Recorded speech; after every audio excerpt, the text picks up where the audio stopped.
Turkey agreed to pay $400 million to American citizens who say they were tortured or traumatized by Saddam Hussein's regime after he invaded Kuwait in 1990.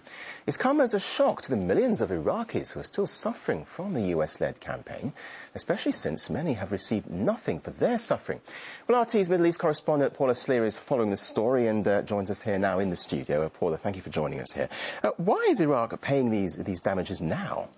Well, as you mentioned, it's a significant amount of money that we're talking about, $400 million. This is a legal battle that's been ongoing for years by American citizens who say that they suffered emotional stress, some kind of psychological trauma from Saddam Hussein's invasion of Kuwait some 2 decades ago.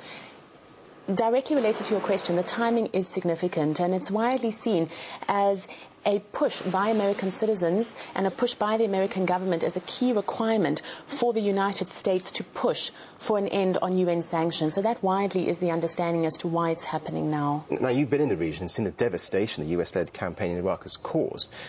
Where on earth is Iraq getting hold of this kind of money? It can ill afford, surely.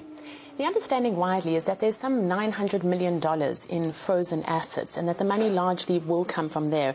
This is money that is Iraqi money that's being held by the American government under the Oil for Food program.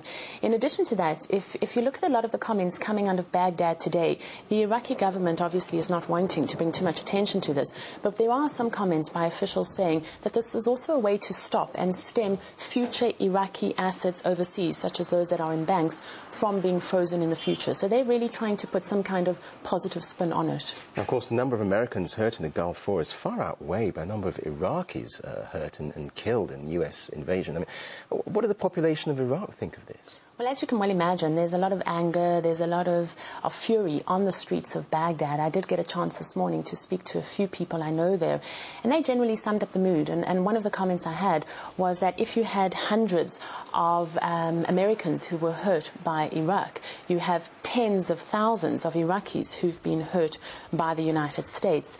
There is already a system in place. They actually call it the consequence management, in inverted commas, and through that, Iraqis are allowed to get some kind of compensation for the 2003 American invasion of their country. But they do complain that it's not a lot of money and it's very complicated to access those kinds of funds. So certainly what we're seeing today and what we're likely to see is that there will be an increase in demands for Iraqis to receive the kind of compensation that they claim that these American citizens are now receiving. So after all this time, I mean, Iraq is still paying the price for invading Kuwait, isn't it? It certainly is. I mean, if you look at the figures, since 1994, Iraq has paid more than $30 billion in reparations to Kuwait, and there is still an outstanding amount of an additional $22 billion that still needs to be paid.